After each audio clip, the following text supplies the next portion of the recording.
तो दरिंदों का जमावड़ा है क्या बीजेपी की आईटी सेल? आज सवाल इस बात का है, आज सवाल इस बात का है कि बीजेपी की आईटी सेल में कैसे लोग हैं भाई? हाथरस से लेके लखीमपुर, लखीमपुर से लेके उन्नाव, उन्नाव से लेकर चाहे वो उत्तराखंड की अंकिता भंडारी हो, चाहे वो गुजरात की बेटी बिल्किस बानो हो, चाहे वो इस देश की सबसे होनहार खिलाड़ी बेटियां हो, हर बार आरोपी बीजेपी का नेता। फिर से यौन शोषण का आरोप एक ऐसे व्यक्ति पर लगा जो सत्तारूढ़ दल में एक बड़े पद पर बैठा है। नरेंद्र मोदी किस मुंह से महिलाओं की संरक्षण की बात करते हैं जब वो संरक्षण हर बार आरोपी को देते हैं? मैं जानना चाहती हूं बीजेपी की आईटी सेल है या दरिंदों का जमावड़ा है? आपको याद होगा उत्तर प्रदेश के आईआईटी बीएचयू का वो गैंग रेप कांड, जिसमें सक्षम पटेल, कुणाल पांडे, आनंद चौहान जैसे लोगों का नाम आया था। ये सब शीर्ष नेतृत्व ही नहीं, प्रधानमंत्री मोदी के बड़े करीबी लोग। लेकिन ये बीजेपी की आईटी सेल के संयोजक, सह संयोजक और उसके सदस्य थे। तो दरिंदों का जमावड़ा है क्या बीजेपी की आईटी सेल? आज सवाल इस बात का है, आज सवाल इस बात का है कि बीजेपी की आईटी सेल में कैसे लोग हैं भाई? एक ध्रुव सक्सेना था, आईएसआई की मुखबिरी करते हुए पकड़ा गया था, हिंदुस्तान में मुखबिरी करता था आईएसआई के लिए। ये किन दरिंदों से, किन लोगों से भरा हुआ है बीजेपी की फेक न्यूज फैक्ट्री, बीजेपी की आईटी सेल? और बीजेपी में कितने महिला विरोधी लोग हैं भाई?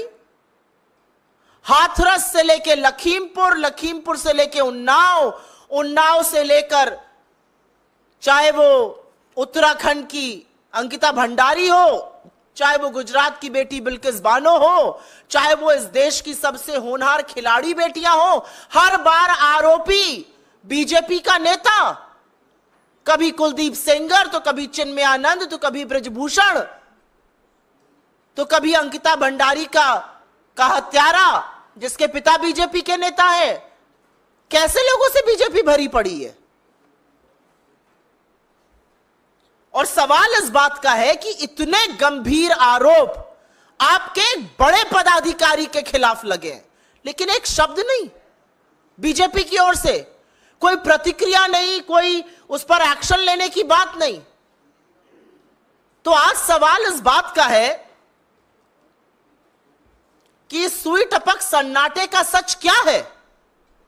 किसको बचाया जा रहा है? क्यों बचाया जा रहा है? किसके कहने पर बचाया जा रहा है? अगर इतना बड़ा आरोप किसी बीजेपी के बड़े पदाधिकारी पर लगा है तो बीजेपी का नेतृत्व क्या कर रहा है? नरेंद्र मोदी किस मुंह से महिलाओं की संरक्षण की बात करते हैं जब वो संरक्षण हर बार आरोपी को देते हैं? महज संयोग नहीं है कि फिर से यौन शोषण का आरोप एक ऐसे व्यक्ति पर लगा जो सत्तारूढ़ दल में एक बड़े पद पर बैठा है, जो प्रचार प्रसार का एक तरह से प्रमुख है, जो नैरेटिव बनाता है। इस व्यक्ति ने अपना इतिहास इनका खखोल लीजिएगा, इतने ऐसे व्यक्ति को ऐसे पद पर बिठाना यह बीजेपी का नैतिक दिवालियापन दिखाता है। यह वो व्यक्ति है जिसने खुलेआम पोर्नोग्राफी की बात करी है।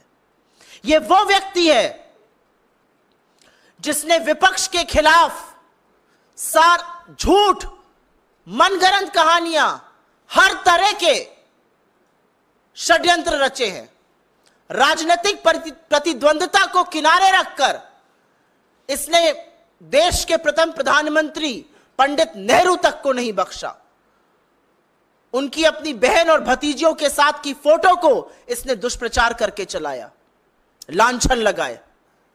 इस आदमी ने राहुल गांधी के बयानों को काट छाट कर उनकी छवि धूमिल करने का कुत्सित प्रयास किया। इस व्यक्ति ने तमाम मर्यादाओं को लांघते हुए सोनिया जी के खिलाफ, विपक्ष के तमाम नेताओं के खिलाफ दुष्प्रचार किया। कोई राजनीतिक मर्यादा, कोई राजनीतिक शुचिता इस आदमी ने नहीं रखी और एक ऐसी फेक न्यूज फैक्ट्री बना दी बीजेपी की जो सिर्फ झूठ, सिर्फ मनगढ़ंत कहानियां, मनोहर कहानियां रचती है, आधा सच और पूरा झूठ फैलाती है। तो आज हमारी मांग है कि आरएसएस के एक वरिष्ठ पदाधिकारी के इस बयान पर बीजेपी क्या कर रही है। हमारी मांग है कि एक निष्पक्ष जांच हो, हमारी मांग है कि सच सामने आए, और हमारी मांग है कि जब तक जांच पूरी तरह से कार्रवाई ना हो जाए, सत्तारूढ़ दल के इतने बड़े पद पर एक ऐसा व्यक्ति नहीं बैठ सकता है जिस पर इतने बड़े यौन शोषण के गंभीर आरोप लगे हैं। मैं पूछना चाहती हूं, मंत्रालय आवंटन तो अभी बाकी है, लेकिन क्या कोई नया बाल विकास मंत्री जो भी बनेगा या बनेंगी, वो भी पहले वाली की तरह आंखों पर पट्टी और मौन व्रत रख लेंगी? इस देश में राष्ट्रीय महिला आयोग तो है, वो सिर्फ विपक्ष में जब कुछ होता है तो जागती हैं। इसका स्वतः संज्ञान नहीं लीजिएगा, नहीं जाइएगा कोलकाता, नहीं कीजिएगा कार्रवाई। आप महिलाओं के संरक्षण, उनके अधिकार, उनके सामर्थ्य, उनके संबल के लिए है, लेकिन आपने सिर्फ गंदी घिनौनी राजनीति की है। आज भी वक्त है, जाग जाइए। मेरा अपना मानना है कि कठोर कदम उठाने चाहिए भारतीय जनता पार्टी को। हम मांग करते हैं निष्पक्ष जांच हो, और वो तभी संभव है जब इतने प्रभावशाली पद से वो व्यक्ति हटाया जाएगा, और ऐसे व्यक्ति को सजा भी मिलनी चाहिए, और उनको अपने पद पर बने रहने का कोई नैतिक अधिकार नहीं है।